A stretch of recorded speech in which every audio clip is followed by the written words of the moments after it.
Good afternoon. It's Monday, the 8th of July, 2019, just after 1 o'clock. Welcome to UK Column News. Your host today, Mike Robinson. Excuse me, myself, Brian Gerrish. Well, we're going to get started, unfortunately, with Brexit. And the question is, how much longer is Parliament going to be open? Some people may think this is not a bad thing, but we'll explain what's going on here.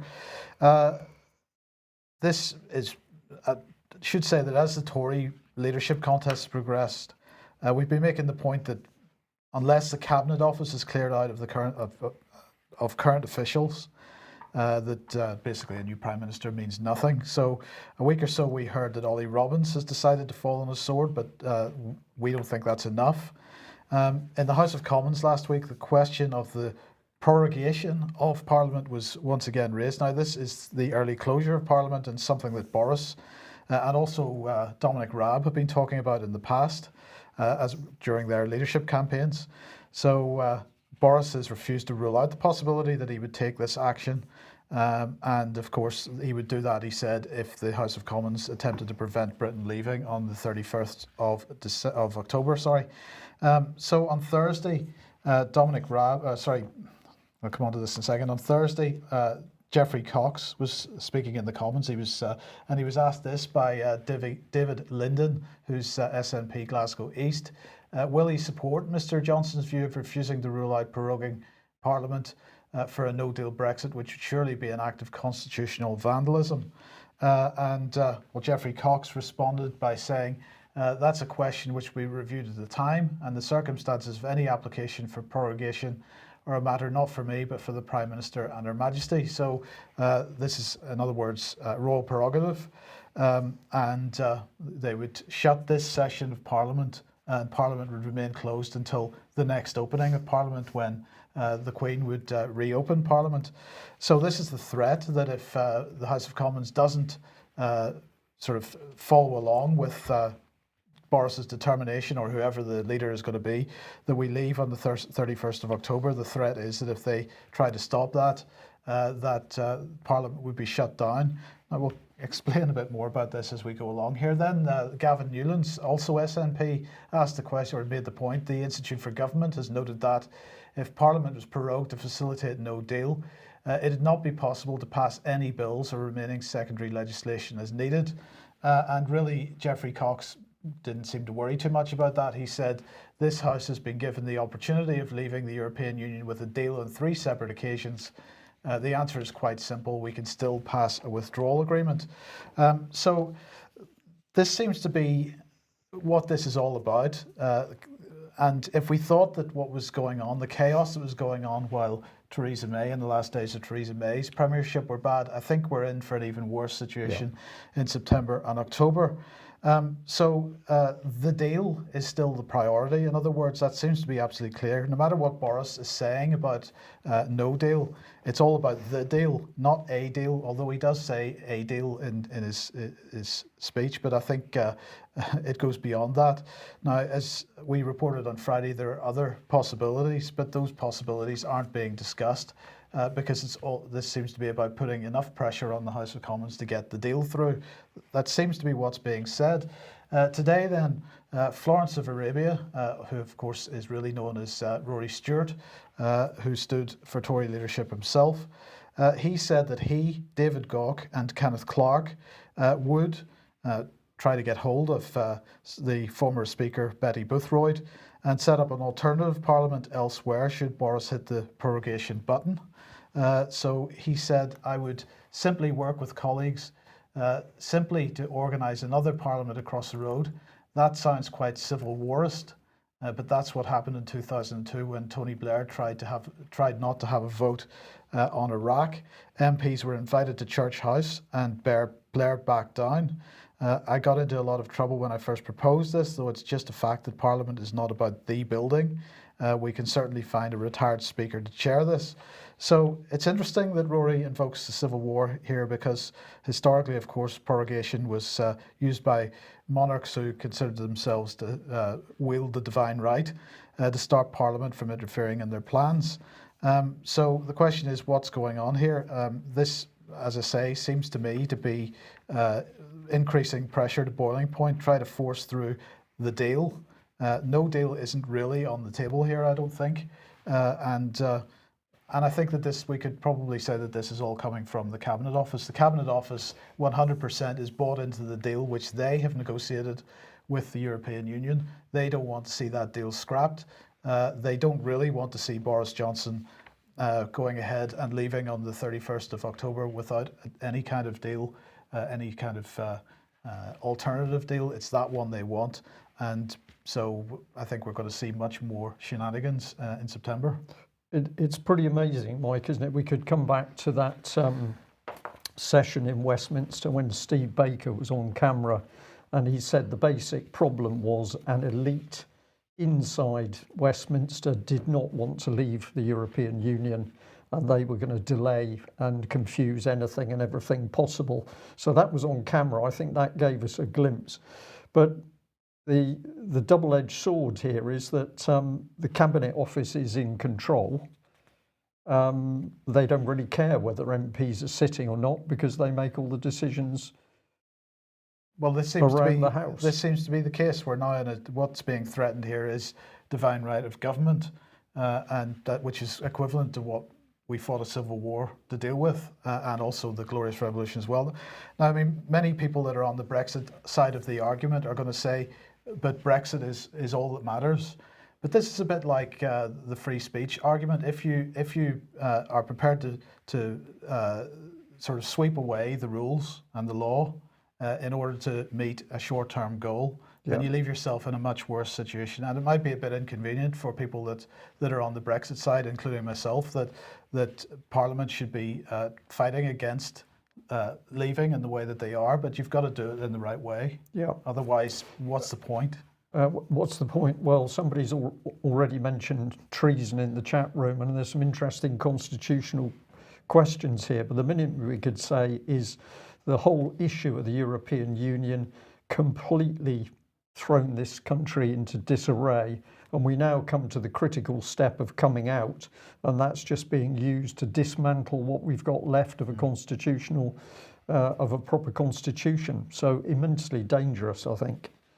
Now, in March 2017, RUSI, that's the Royal United Services Institute, held an event that they called Defence Implications of Brexit, and they said that was exploring how the UK and EU can maintain a long-standing defence and security relationship after Brexit. And one of the speakers at that was from the European Council on Foreign Relations, Nick Whitney. And he was, of course, talking about a joint Anglo-French nuclear deterrent. But he made a little interesting comment at the end here that is the important bit. So let's just have a listen. Text of the Lancaster House Treaty, you will find words in there, this is bilateral obviously, about how neither party can conceive of circumstances in which the vital interests of one was threatened without the vital interests of the other party being equally engaged.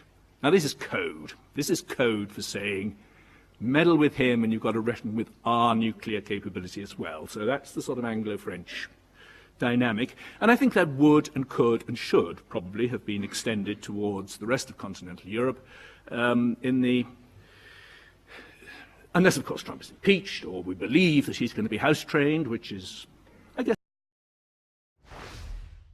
Unless Trump is house-trained. And so the question is... Impeached, house-trained. Impeached or house-trained, yes. So the question is, has Trump been house-trained? Well, apparently not, but not for want of trying. So here's the mail from yesterday. This is Sunday Mail. And they called this an exclusive. They published a series of... in fact, there's a number of articles about this, about secret memos and cables sent by Sir Kim Darroch, who is the UK ambassador to the United States. So they were between him and the Foreign Office, and also Mark Sedwill, who of course is currently National Security Advisor and also head of the civil service, about Donald Trump and his administration. So in the memos, which the Mail says they have seen, and they describe this as an unprecedented leak, Kim Darroch describes, this is what they say, describes bitter conflicts within the Trump White House, verified by his own sources as knife fights, warns that Trump could have been indebted to dodgy Russians, so pushing the Russiagate narrative, claims that President that the president's economic policies could wreck the world trade system. They're particularly concerned about the fact that he was very anti the World Trade Organization. Says that the scandal-hit presidency could crash and burn, and that we could all be at the beginning of a downward spiral that leads to disgrace and downfall. And he says that he's concerned that Trump could still attack Iran. Now, the memos, apparently, according to the Mail, cover the period from 2017 up to date, and then also some forward-looking memos that look at what Trump might be planning for his re-election and so on. They say that in one of the most sensitive documents, Sir Kim writes, we don't really believe this administration is going to become substantially more normal, less dysfunctional, less unpredictable, less diplomatically clumsy and inept. And I thought that was quite ironic, bearing in mind how we saw Theresa May behaving with Vladimir Putin a week or two ago at the G20. But anyway, I think we're not really in a position to criticize anybody for being diplomatically clumsy. But he then went on to say that media reports of vicious infighting and chaos inside the White House are mostly true. The most incendiary paper, the Mail said, is a letter to the National Security Advisor, Sir Mark Sedwill, sent on the 22nd of June 2017. That's 150 days into the Trump administration, copied to what Sir Kim describes as a strictly limited number of senior figures in Downing Street and the Foreign Office. And that's the one talking about vicious infighting and so on, referring to allegations of collusion between Trump and Russia. The worst could not be ruled out. So, sorry, they went on to say it's important to flood the zone. You want as many as possible of those who Trump consults to give him the same answer. So in other words, the British government here seems to be suggesting that the best thing to do is to make sure that the people closest to Trump are expressing British foreign policy or British policy in general to him, and perhaps persuading him that that's the policy that he might want to follow. So we need to be creative in using all the channels available to us through our relationship with his cabinet, the White House staff, and our contacts among his outside friends.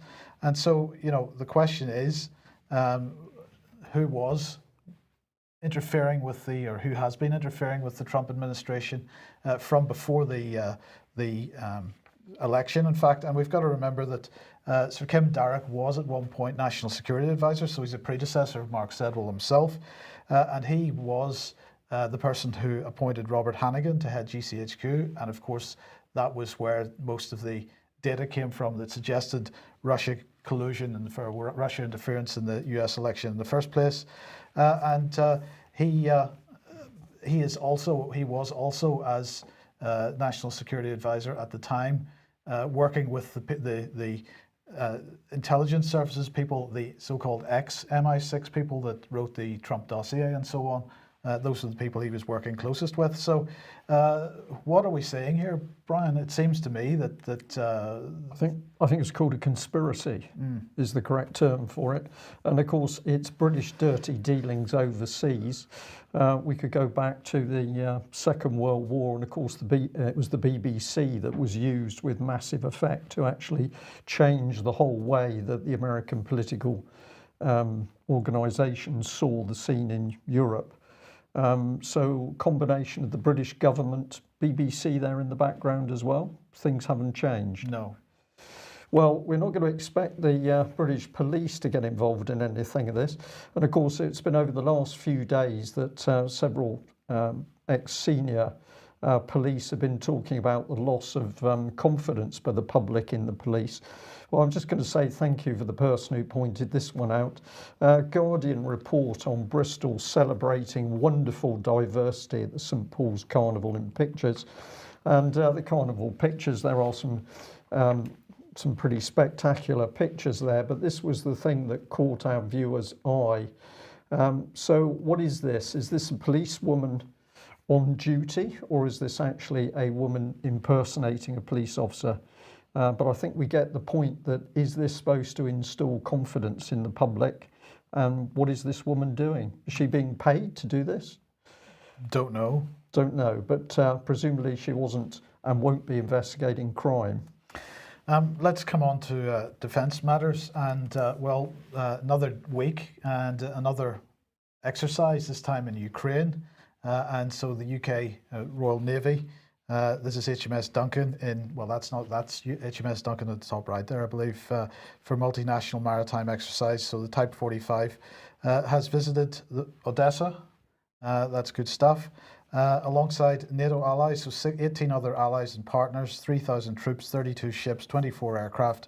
It's the same again. Another week goes past and another similar exercise, another similar event designed to put pressure on Russia once again. Put pressure on Russia and, of course, to continue the anti-Putin line. And let's have a look at the Daily Mail. This one, Mike, I read several times. I looked at the pictures because it has a lot of very glossy pictures, and I couldn't help smiling at the Mail's reporting. So this is what they said: standing up to Putin, British commandos show they're ready for war as they stage military exercise in Estonia aimed at curbing Russian aggression. And then the Mail got very, very excited with lots of pictures of rubber boats. So it encouraged people to go and have a look at this article, which I can only describe as crass. This was one of the comments. We're no longer in the game of opposed landings, explained Major Sam Hughes, in charge of X-Ray Company 45 Commando. We now have the ability to land at a time and place of our choosing before hitting the enemy where they least expect it. In this scenario, the Estonians had secured the beach and we moved in to reinforce their positions. So we've got rhetoric like this. I can quite understand this man saying this because it's what he would be expected to say. But if you look at the article, you're talking about a total of 3,850 British troops who are involved in this exercise overall. But they talked about the commandos having rifles and aiming them. Important thing to do, Mike. Yeah. They said that they'd got heavy machine guns. But one of the key bits that the article said is that we were showing the power of British armed forces here. So there's something out of sync. So no disrespect to the servicemen and women involved in this. They're out there thinking they're doing the job, but they're clearly being used. Hold on, just before you move on, I just wanted to ask one question about that statement there. If the Estonians had secured the beach, what were they securing the beach from if the days of opposed landings are over?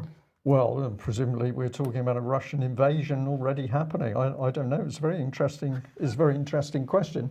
But we have a few thousand troops involved in this exercise. And one of the things that I've wanted to mention for some time on the news is for people to actually do their own research on war in Eastern Europe in the Second World War. This is one of the very good animated documentaries talking about the war on the Eastern Front. There's some particularly good ones. Encourage people to go and have a look at this. This is just a screenshot giving an idea. 1943, the scale of the conflict. 6 million men on the Russian side, circa 3 million men on the German side. And at the moment, the British government is trying to stoke up Operation Barbarossa 2019 because we have a few thousand troops armed with heavy machine guns. Yes. And if we want to be a bit more specific, so here we are in 1944 when the Germans are already well on the retreat, and even up in the area of Estonia, Tallinn, we've still got 1.2 million Russians up against 422,000 Germans. So whatever's going on with the British government and whatever they are saying and claiming is happening in the military, what are they doing? Because the troop numbers aren't there, the armed forces aren't there, and we believe the latest thing that's happening is that there's going to be a re-evaluation of recruiting. So it appears that Capita is not going to get their recruiting contract renewed, but the British government is alleged has now got £2 billion to spend on recruiting for the armed forces. Is this because the objective is to get serious on the Eastern Front, Mike, and we're going to need £2 billion worth of recruiting in order to get hundreds of thousands of young men and women engaged in this, what do we call it, a push on Putin and Russia? It's very interesting. We'll get more information in due course, but I'll leave you to think about that. £2 billion to be spent on recruiting because of the recruiting shortfalls. Meanwhile, we've got those machine guns and rubber boats. Good stuff. Right. If you like what UK Column does and you'd like to support us, then please head over to the community website, ukcolumn.org/community, and you can join us there. Just another reminder that AV10 DVDs are available at the UK Column shop if you would like to pick up a set.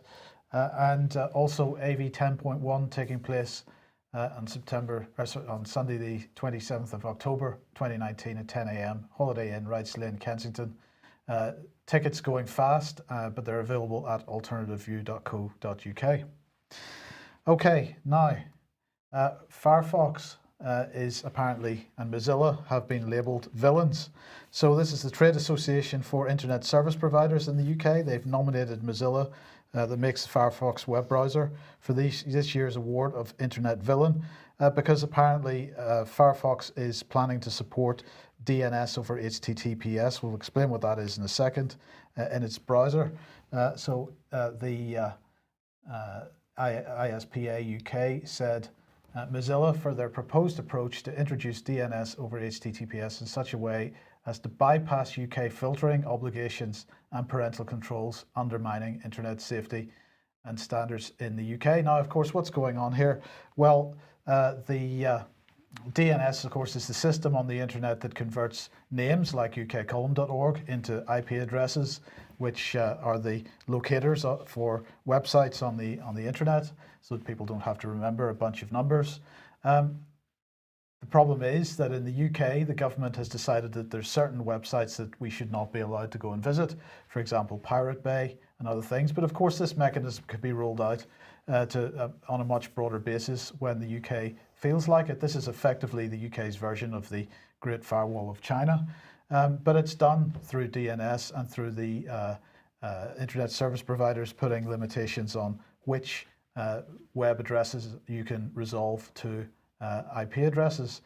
So the fact is that Firefox has decided that they're going to subvert that by enabling DNS over HTTPS. And what this means is that every time you query a DNS server to convert a URL into an IP address or a domain name into an IP address, that's going to be done over HTTPS, which is a secure form of transport. And that means that the internet service providers can neither block the sites that you're going to, nor can they actually know which site you're trying to find. So this deals with the other problem that UK internet service providers, the other service that UK internet service providers are providing for the UK government, which is to log every connection, every website you visit. So obviously one way to deal with the limitations is on browsing in the UK is to get a VPN. Mozilla's option is another way, but they have been decided, the UK ISPs have decided that this is it's not good for them because they can't do their job for the British government anymore. Yeah. Yes. Are we surprised? No. No, we're not. No. Now, everybody will be glad to know that this man, Mark Sedwill, of course, in charge of National Security Council, in charge of the Cabinet Office, in charge of, therefore, as head of the Civil Service of the Commonwealth Office, and therefore in charge of Counter-Disinformation and Media Development Programme at the Foreign Office, which is headed up by Andy Price, and which funds the likes of the Integrity Initiative. Well, they're getting more money. So the Foreign Secretary, that's Jeremy Hunt, has today announced a package of £18 million to counter disinformation and fake news across Eastern Europe and strengthen independent media in the Western Balkans. This is part of a £100 million 5-year commitment to counter disinformation and support independent media in those areas. It's coming from the Conflict Stability and Security Fund. This is quite interesting in of itself because, of course, the CSSF was the main funder of the White Helmets. That's where the money came for the White Helmets in Syria. And this is apparently all about supporting freedom of expression and independent local voices in the Western Balkans. And they say that it builds on the experience of the Salisbury incident and the UK has become a global leader in countering disinformation and recently launched a new training offer to give government and public sector officials help on spotting and dealing with disinformation, which had also had interest from international governments. So they're intending to lead this. Now, of course, we're not allowed to know what Andy Price is up to because any attempt to get that information from the Foreign Office is pretty much hidden and denied. This comes just a few days, this announcement of extra money, just a few days, in fact 2 days before the Global Conference on Media Freedom, which is being held by the Foreign Office. It's being held in London with the Canadians. So it's a joint effort, first of its kind, taking place 10th and 11th of July in London. Delegations from 100 countries, 60 ministers, 1,000 journalists, academics and campaigners are going to be there. So this is all about reinforcing the mainstream media, making sure that they're free to do what they like. And Jeremy Hunt had this to say: with only 10% of the world's population having access to a free media, fake news and disinformation continue to undermine and destabilize societies. So today's funding announcement will support journalists working in some of the most repressive societies and step up the attack against fake news. My aim for the conference is to work with my counterparts to agree a way to protect media freedom and impose a cost on those who abuse it. So, what can we say? What can we say? The government is winding up the biggest propaganda organisation ever seen, and this is going to be on a global basis. So who not to trust? Well, it's the British government at the moment. But I couldn't help but think, with Mark Sedwell sat there on his throne in your diagram, that of course he will be the man running the country should Parliament be prorogued. Absolutely. Yeah. Well, if we're talking about truth and facts, no better place to go than the BBC. And a number of people drew my attention to this particular story. I've taken it from the Telegraph, but of course it is a BBC story. What is it? David Baddiel warns of more insidious Holocaust denial as he makes a new BBC film to keep the memory of survivors alive. So he's going to investigate the history and modern face of Holocaust denial in the new film, The BBC Factual, announced today. What's the BBC Factual, Brian? I haven't heard of that one. Well, neither had I. I've done a little bit of work, and I think we've got some good information for our audience today, but I hope our audience is going to do some delving themselves.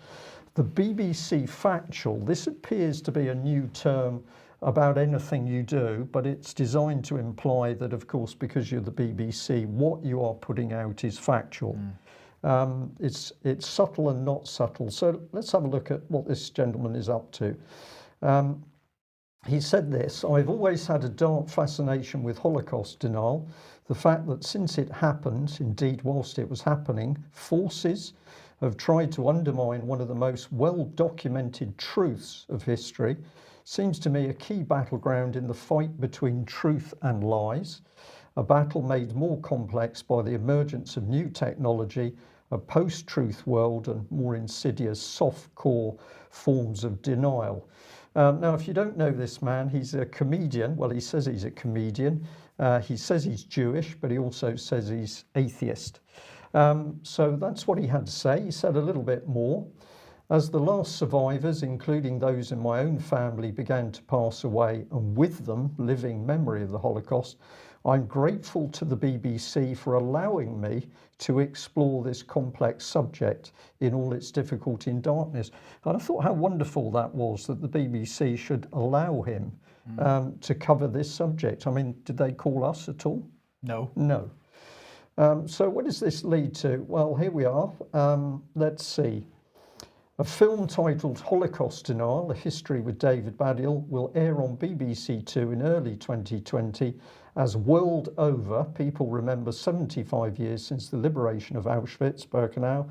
According to a survey commissioned earlier this year by the Holocaust Memorial Day Trust, 5% of British adults say they do not believe the Holocaust happened.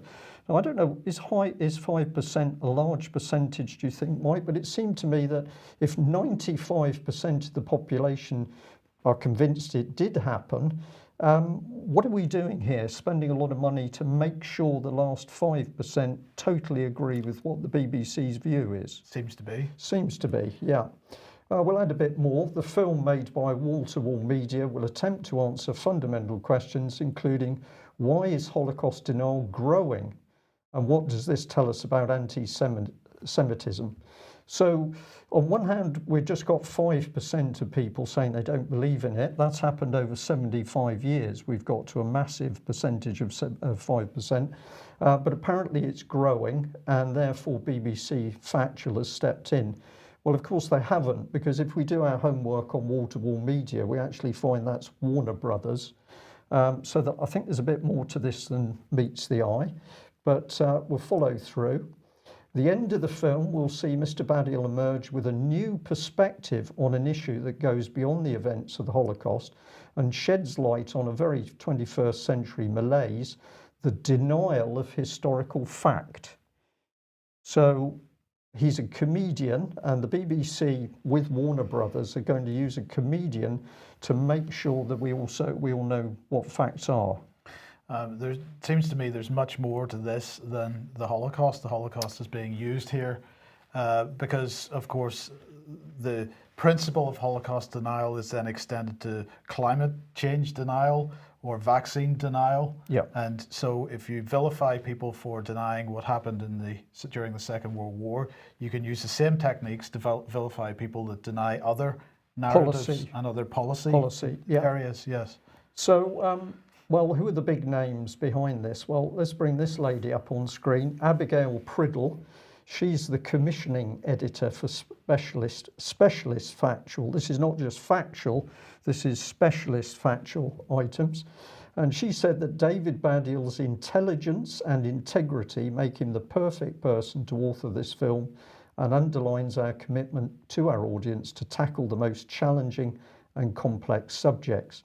There could not be a more important and pressing subject for us to tackle through the religion and ethics slate, despite the fact that he says he's an atheist. But nevertheless, she describes this gentleman as having intelligence and integrity.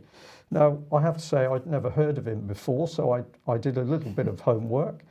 So this is his Twitter page, where he simply describes himself as a Jew, and he's quoted in the original article as saying that he is atheist.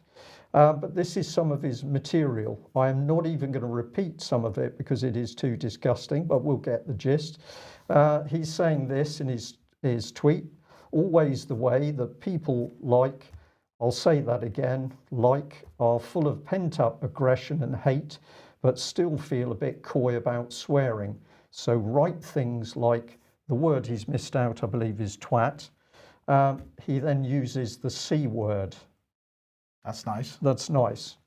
And if we come down here, he says this on July the 5th, like Yahweh was actually in that synagogue and reacted by going, F you, C-face. Nicer. Nicer. And we've got another one here, which is effing hell. I don't believe in God, of course, but that burst of flame really feels like it comes directly from some form of higher justice. Now, remember that we've just seen a key BBC director there for this particular organisation saying that this man is full of integrity and he's just the man to educate that remaining 5% who don't want to be convinced by what the British government or the BBC are pushing out. This is the man selected. It's absolutely incredible, Mike. So let's have a look at a bit more about BBC Factual, because the BBC sees itself as being in control, and they've got some interesting plans. So if you do your homework, you can go to the BBC website and have a look at factual commissioning. And there you'll see this lady, head of factual commissioning, Alison Kirkham. She's discussing her commissioning priorities across BBC channels. So let's just listen to a fraction of this clip and what she says. hugely ambitious for Factual at the BBC. I think in the past couple of years, we've really demonstrated that we can bring big audiences to factual programmes and that we can entertain those audiences, but crucially, we can also have impact on them. We can change the way they feel about the world, and we also have the ability to change their behaviour. Sorry, with that. We've got it there that the BBC boasting of its ability to impact on people, but she ends by saying we can also change their behaviour. So this is not just the BBC putting information in front of an audience, this is the BBC putting information in front of the audience, already having decided that it's going to do that to change people's behaviour. So remember again Abigail there, she's saying we've using this man of immense integrity. If you want to understand his full integrity, go and have a look at his Twitter page, because it is full of absolutely horrific, foul-mouthed tweets against a number of sections of society. But the BBC is going to be able to change our behaviour, presumably to reflect the same behaviour of this gentleman. Or is this about teaching the 5% about the Holocaust, or is this about reinforcing the anti-Semitism narrative to continue the attack on the Labour Party? Well, of course, if you look at Baddiel's Twitter page, you will see that there is tweet after tweet, of course, attacking the Labour Party and accusing them of anti-Semitism. But look at the package that the BBC is putting together here with Warner Brothers. Of course, Warner Brothers not declared in the original article, Telegraph article. But what are we going to do? We're going to change the behaviour of our audience. And they've got more coming, because another Telegraph article, BBC plans to reinvigorate its programming by focusing on millennials in an attempt to increase young appeal. And encourage you to read the full article here, because it's boasting that it will be reinvigorating high volume shows which provide everyday value to younger audience, such as EastEnders, The One Show, MasterChef, Holby City and Casualty. That's all high value. That's all high value. There. We've got young people who are probably struggling to get through life, to get a job or the right sort of job. But the BBC is going to reinvigorate their minds by boosting EastEnders and Holby City and Casualty. Outrageous, really outrageous stuff there, Mike. I'm just going to pause for a second, because the more we got into that, the more it becomes clear that the BBC is a fully integrated part of the British government's propaganda system at the moment. And we now have one man, Mr. Sedwell, sitting at the middle of it. Well, where does that take us? Let's have a look at The Guardian and see how truthful they are. This is The Guardian with the next era of human progress, what lies behind the global new cities epidemic.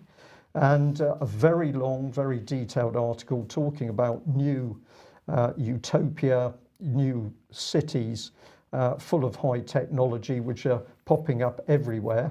From Kenya to Kazakhstan, India has pledged to build 100 smart cities, while Africa is seeing $100 billion pumped into at least 20 projects, and on it goes. Saudi Arabia planning the biggest of them all, $500 billion mega project built as an answer to Silicon Valley. So all amazing stuff by The Guardian. It says these new cities are not for rural urban migrants. They are instruments to attract international investment and make the urban rich even richer. But that headline seems slightly out of context with the text itself, which says, as you can see there, the need for urban expansion is clear. The United Nations calculates that 68% of the world population will live in cities by 2050, adding another 2.5 billion people to urban areas. So the article appears confusing. Which is it? Is this UN policy, or is this coming out of the banking industry? Not quite clear. They go on, The Guardian goes on to end by saying, in our natural world, we refuse to turn away from the climate catastrophe and species extinction. For The Guardian, reporting on the environment is a priority. We give reporting on climate, nature and pollution the prominence it deserves, stories which often go unreported by others in the media. It says that people are supporting the Independent, but don't worry because we are totally editorial independent. Well, not. Because this is on at the top of this article that I've just taken our viewers and listeners through. Cities is supported by the Rockefeller Foundation. And if we get into that a bit more, it tells us that Guardian Cities was launched into 2014. The site hosts opinion. The only restrictions to the Guardian's coverage on this site is where the Rockefeller Foundation is prohibited under US law. So it's all independent, except when the Rockefeller Foundation is involved and it's got constraints. But I'll leave people to read this. And where does the Rockefeller Foundation take us to? Well, it takes us to the 100 resilient cities, which is a Rockefeller objective. And if we have a look at what they're doing there, they say that we're going to need more of these super cities in the world, lots of big money. And one of the key people involved with this, and we've got the president here, sorry, I can't read his surname from this distance. Michael is his Christian name, but I couldn't help noticing that he's got a background in Deutsche Bank. But he's now set up in a position to tell cities how they can create themselves a super status by borrowing lots of money from the international banks. Well, it would need to start borrowing very quickly because, of course, Deutsche Bank just laying off 18,000 people because it's effectively bankrupt. So it's a bit unfortunate that he's trying to tell anybody how to run any organization, whether it be a city or whatever, because clearly Deutsche Bank not capable of running itself. Yes, conundrum. It's a conundrum. And on the note of big money, we'll drop this one in. More and more people are sending us stuff on the NHS. The Guardian again here, but reporting that NHS hospital staff in Bradford are striking over backdoor privatisation. So what have we got? We've got a hospital trust that is now privatising all sorts of services to do with its facilities. But the hospital says, no, this is not privatisation because we will be running the private company. Okay. We couldn't make it up and we don't have to. This is news in UK in 2019. We'll leave it there. I'll just add that Patrick Henningsen will be away for a few days, unfortunately due to a family bereavement. And I will be covering for the Monday slot. Thank you to all our audience today. We'll be back at the same time on Wednesday. Bye-bye. Bye-bye.